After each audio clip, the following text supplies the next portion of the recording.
Kw'izina rya Data n'irya Mwana n'irya Mutima Mweranda, amen. Bene wacu dusangiye ukwemera muri Yezu Kristu, ndabaramukije mu izina rya Yezu Kristu, nitugire Kristu. Turabandanya gusabikanya ijambo ry'Imana riri muri Bibiliya mu gitabo ca kabiri c'Abami ku kigabane cyaho cya 4. Turahera ku karongo ka 18 tugeze ku karongo ka 28. Ijambo ry'umutwe twabonye riravuga ngo Elize n'umugore w'Ishunemu. Uwo mwana arakura. Umunsi umwe agenda iyo se wiwe ari hamwe n'abashwabuzi.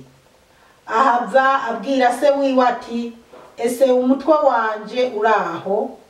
Umutwe wanje uraho. Se wiwe abwira umusuku wiwe ati, mushire nyina wiwe. Aramujana amushikiriza nyina wiwe. Aguma ku bibero bya nyina wiwe gushika isaha 6 z'umutaga, hanyuma arapfa.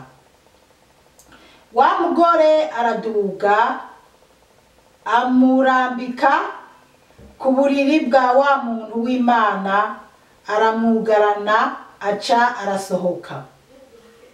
Ahamagara umugabo wiwe amubwira ati, ndagusabye undungikire umwe mu basuku n'indogobwe nyarukire kwa wa muntu w'Imana meze ngaruke. Avuga ati, ni kuki ugira uje iwe uyu munsi kandi atari mu mboneko z'ukwezi, ntihabe no kw'isabato? Wa mugore avuga ati, ni amahoro. Hanyuma ategura ya ndogobwe, araheza abwira umusuku wiwe ati, yiyobore ugende kandi ntumpagarike mu nzira ntakubwiye. Wa mugore aragenda ashika aho wa muntu w'Imana ari ku musozi Karumeli. Wa muntu w'Imana amubonye akiri kure abwira umufasha wiwe Gehazi ati, wa mugore w'Ishunemu, ubu rero ndagusabye wiruke umusanganire, umubwire uti, wewe ni amahoro, umugabo wawe ni amahoro, umwana wawe ni amahoro. Avuga ati, ni amahoro. Ashikiriye wa muntu w'Imana ku musozi, asumira ibirenge byiwe. Gehazi aramwegera ngo amwigizeyo, ariko wa muntu w'Imana amubwira ati, mureke kuko umutima wiwe wuzuye intuntu, ariko umukama yabimpishije ntiyabimenyesheje. Uwo mugore avuga ati, mbega ni jewe nasabye umuhungu databuja? Sinari navuze nti reka kumbesha? Bana b'Imana muri Yezu Kristu, iri ni ijambo ry'Imana. Dushimiye Imana ubwo tubaye duhagarikiye ngaha, ariko tuzobandanya. Reka tubanze dusubiremo aya majambo twumvise. Guhera kuri 18 havuga ngo, uwo mwana arakura. Umunsi umwe agenda iyo se wiwe ari hamwe n'abashwabuzi. Twaherutse Elize abwira wa mudamu ko ku mwaka nk'aya mango azoba akikiye umwana w'umuhungu. Hanyuma duheruka wa mugore afise inda yanabyaye umwana w'umuhungu. Rero niho batubwira ngo uwo mwana yarakuze hanyuma agera, ariko nubwo bavuga ko yakuze, ni ukuvuga yarakuze hamwe asigaye agendana na se canke azi gukina ari mu myaka nk'itanu gutyo. Ngo wa mwana rero ngo akurikira se, ngo se wiwe agenda iyo se wiwe yari yagiye gushwabura imirima, gusarura n'abakozi ubwo imba bari bagiye gusarura ibiharage imba bari bagiye gusarura ibigori uko biri kose gusa bari bagiye bavuga n'abashwabuzi. Uwo mwana arakura umunsi umwe agenda yose wiwari hamwe n'abashwabuzi agenda yose wiwari hamwe n'abakozi abashwabuzi bagiye gusoroma. 19 ahava abwira se wiwe ati ese umutwe wanje uraho umutwe wanje uraho. Nukuvuga wa mwana yaragwaye umutwe atangura kuza arira avuga ati umutwe wanje uraho murazi yugwaye umutwe uranyishe umutwe uri kumbabaza umutwe uraho umutwe wanje. Se wiwe abwira umusuku wiwe ati mushire nyina wiwe.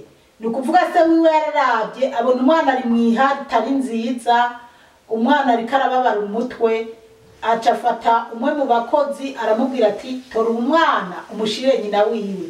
Yumvikane ko yaraki umwana mutoyi yagenda kurikira papa wiwe canke mama wiwe kuko yaba yarakuze yari kuvuga ati duga wandare utahe kwa mama. Rero yabwiye umukozi titahana umwana kwa mama wiwe. 20 aramujana amushikiriza nyina wiwe aguma ku bibero bya nyina wiwe gushika isaha 6 z'umutaga hanyuma arapfa. Imana dutabare cyane. Wa mwana amaze gushika kwa mama wiwe nyina wiwe amushira ku bibero urumva nyene ko yaguma avuga ati mama ndababara umutwe mama umutwe uri kumbabaza. Buriya nyina ntako atagize arigihe yamuhaye amazi yo kunywa arigihe yamuhaye utunini canke akamuvugutira utwatsi nk'umubirizi n'ibindi ariko gusa mvuze utwatsi si ukuvuga ko yagiye mu bapfumu oya ibyatsi uwo ari we wese aravuguta icanda akavuguta umubirizi akanywa yumva ariko arababara ahantu runaka. Rero ibyo n'ibyiyumviro byanje siko babyanditse muri Bibiliya ariko kubera ko umwana yaragwaye ariko arataka umutwe buriya mama wiwe ntako atagize akabona umenga umwana araza koroherwa. Rero ngo amushira ku bibero byiwe gushika umwana apfe. Wa mugore araduga amurambika ku buriri bwa wa muntu w'Imana aramwugarana aca arasohoka. Bana b'Imana kwizera wa mwana maze gupfa wa mudamu yarabonye ati umwana arapfuye. Buriya hari igihe yakubitije agatima none se ko nari namuhawe na wa muntu w'Imana yamaze hari we yari yambwiye ati nkaya mangu uzorufise umwana nkaba nararose umwana w'umuhungu kujya apfuye none ujya muntu w'Imana yaraje kumbabaza kuko yumva ko iyo yigumira mu buriya buzima none yamuhaye umwana arapfuye. Aca arumva ati uko biri kose reka mujane mu cyumba cya wa muntu w'Imana ndamushireyo wa muntu w'Imana niyaza amusangeho kuko niwe yatumye mbyara umwana. Aca mujana mu cyumba cya wa muntu cya Elize amujyamika ku gitanda waca arasohoka anamugaranye. 2 hakatubwira ngo ahamagara umugabo wiwe amubwira ati ndagusabye undungikire umwe mu basuku n'indogobwe nyarukire kwa wa muntu w'Imana mpeze ngaruka. Bana b'Imana abwira aratuma ku mugabo wiwe nimba hariyo fone ntumbaze ashobora kuba yatumye umwe mu basuku bo mu rugo arabwira umugabo ati nyabuna ndungikira indogobwe ngende kwa wa muntu w'Imana. Rero 23 baratubwira ngo avuga ati ni kuki ugira uje iwe uyu munsi kandi atari mu mboneko z'ukwezi ntihabe no kwisabato.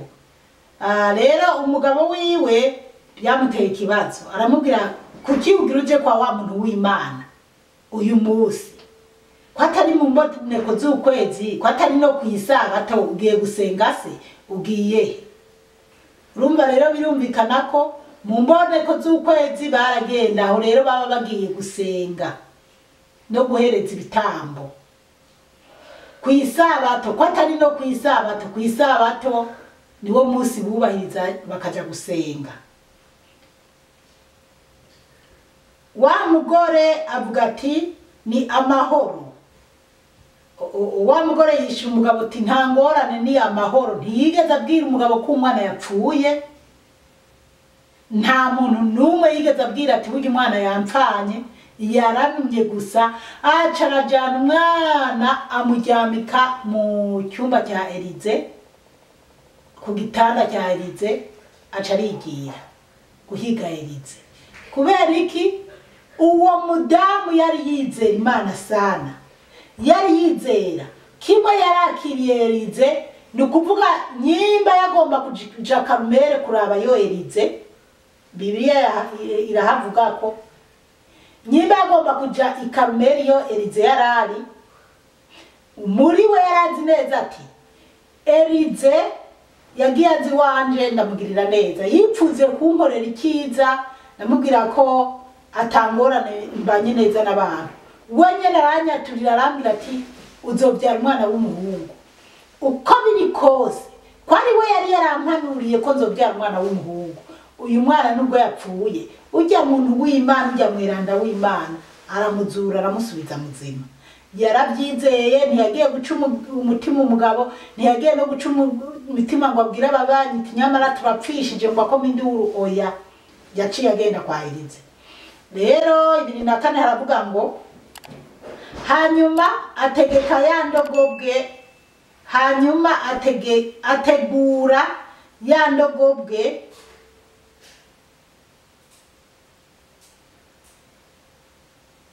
reka dusubiremo gato kuri 28 kuri 24. Hanyuma ategura ya ndogobwe, araheza abwira umusuku wiwe ati yiyobore ugende kandi ntumpagarike mu nzira ntakubwiye. Yateguye indogobwe. Kwanza ujya mudamu yari yabwiye umugabo amurungikire umukozi n'indogobwe. Rero bamaze kuyishikana, umugore arayitegura kugira aze baru bintu bashasako kugira yicareko, kumbure n'impamba n'utundi gutyo, kugira bagende iyo Elizari. Ategura ya ndogobwe baragenda, kandi ngo acategeka umushoferi adrivinge iyo ndogobwe ko adahagarara mu nzira atamubwiye. 25 havuga ngo wa mugore aragenda ashika aho wa muntu w'Imana ari ku musozi Karumeli. Ngo wa mugore aragenda arashikaho Elizari ku musozi Karumeli. Byumvikane rero Karumeli niho bahora bagenda gusengera ku isabato cyane, gutanga ibitambo buri mu mboneko z'ukwezi. Rero amusangayo. Wa muntu w'Imana amubonye akiri kure abwira umufasha wiwe Gehazi ati ehe wa mugore w'Ishunemu. Elize amubonye acabwira Gehazi umufasha wiwe ati ehe wa mugore w'Ishunemu araje. Elize byaramutunguye kubona wa mugore aje, ati ngujya wa mugore w'Ishunemu. 26 bavuga ngo ubu rero ndagusabye wiruke umusanganire, umubwire uti wowe ni amahoro, umugabo wawe ni amahoro, umwana wawe ni amahoro. Elize abwira Gehazi ati rukanga n'ingoga uze kumusanganira. Ubwo bamubonye akiri kure atarabegera, ariko kubera urukundo bakunda ujya mugore, bakunda ujya muryango, Elize amubonye nawe agira igishikati irukanga Gehazi ugenda usanganire wa mudamu w'Ishunemu. Ngujya ni wa mudamu w'Ishunemu arazi. Ati kandi umubwire umubaze n'amahoro, uzanywe n'amahoro, umugabo wawe n'amahoro, mu rugo iwawe n'amahoro, umwana wawe n'amahoro. Avuga ati n'amahoro. Wa mugore yishuye Gihazi ko ari amahoro. Ibiri n'indwi akavuga ngo ashikiriye wa muntu w'Imana ku musozi asumira ibirenge byiwe. Yarishuye Gihazi ko ari amahoro. Ariko ashikiriye wa mukozi w'Imana, ashikiriye Elize, kubera agahinda we yari afise mu mutima, uyu mudamu kweri yari intwari kazi. Ntiyabwiye Gihazi ati ndeka ntabara jewe wa mwana yapfuye. Oya, yamubwiye ati n'amahoro. Mugabo ngo ashikire Elize, aca arapfukama agwa ku birenge byiwe, kumbure n'amarira agwa ku birenge byiwe. Gihazi aramwegera ngo amwigizeyo. Uko biri kose urumva Gihazi kwegera Elize byari bikomeye, niko ari gupfa kumwegera. Gihazi agerageza kugira yegeze inyuma wa mugore ntiyegere Elize. Gihazi amera nk'umukumira. Ariko wa muntu w'Imana amubwira ati, ubwo Elize abwira Gihazi ati mureke kuko umutima wiwe wuzuye intuntu, ariko umukama yabimishije ntiyabimenyesheje.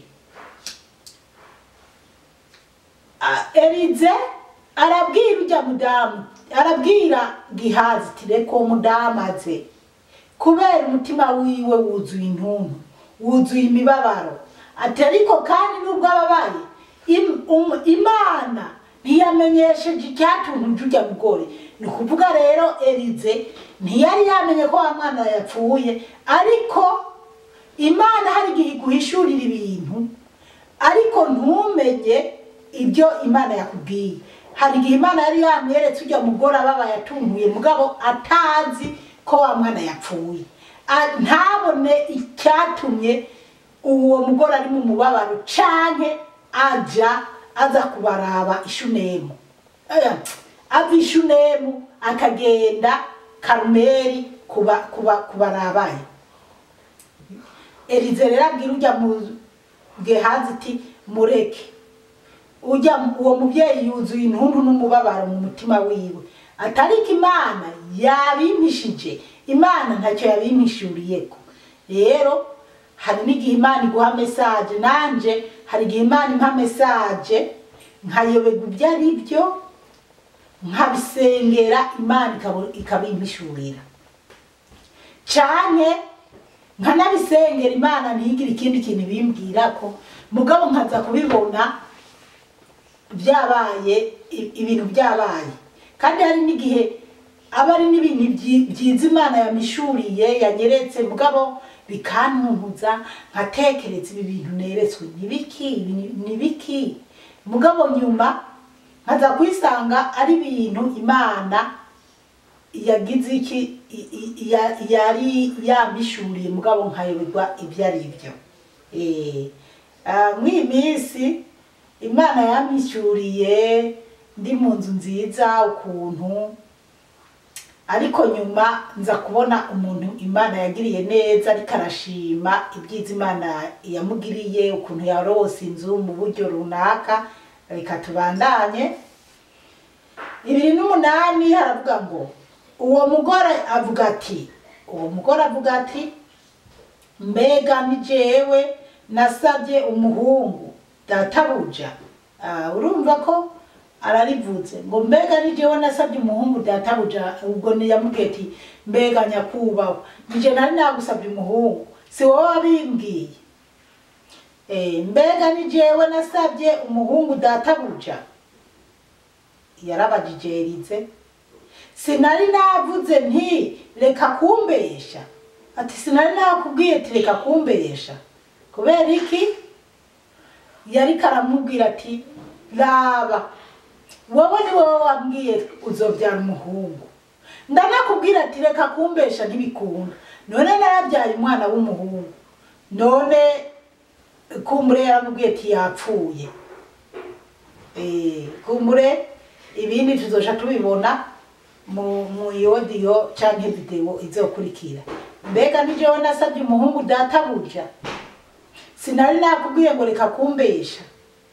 Rero bana b'Imana, umuhanuzi yari karahanura, hari ibintu avuga nawe atazi iyo biriko birazanana, akakwaturira ko ibintu atazi iyo bivundurutse, ari Imana iriko irabigukoresha. Rero na Elize, Imana yaramuciye kiramubwira ati mwaturira azabyara umuhungu. Rero biranashoboka kumbure naho navuze ati ashobora kuba afise abandi bana b'abahungu b'abakobwa, biranashoboka akabatamu n'umwana yari afise, mugabo gusa icyo tubona cyo nuko yari umwana w'umuhungu. Rero yagize agahinda kumva ko yari yarose umwana w'umuhungu, none umwana w'umuhungu arapfuye. Arige yatekereza ati iyo ntanamubyara ngize agahinda kuki wa muntu w'Imana. Ariko ndashima umudamu yari intwari, kubera ko ntiyigeze abwira umugabo wiwe ko umwana yapfuye, yagiye gusa kuraba wa muntu w'Imana Elize, kandi afashe urugendo akaja Karumelo.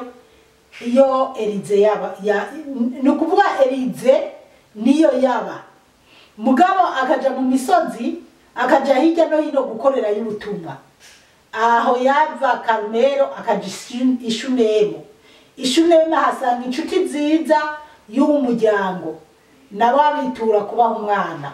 Uko byogenda kose rero uyu mwana ntiyapfuye akagirire, uko biri kose Elize yaramugaruye mu buzima. Rero tuze turizera Imana, umwana agwaye twizera Imana, kwirukira mu bapfumu tubireke, wirukire muri chapelle, wirukire ku rusengero, wirukire ku bapasteri, ku bapadiri, bamusengere gutyo.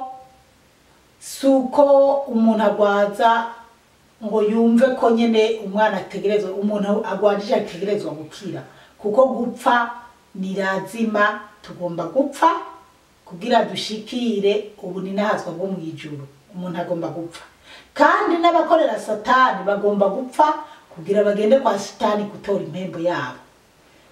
Gusa twebwe abizera abakristu nukwama dusenga twiteguye, dukora neza, nk'uko uyu mugore w'Ishunemu yakoze ibyiza, yakira Elize na Gihazi, akabagaburira, akabitaho, akabitwararika. Gutyo bamwaturira ko kubyara, bamwaturira ko kuronka umuhungu, birakoreka. Umwana arapfuye, ariko uyu mudamu akomeje kwizera uko biri kose ko umwana azabukira. Tuzobibona, umwana yarakize.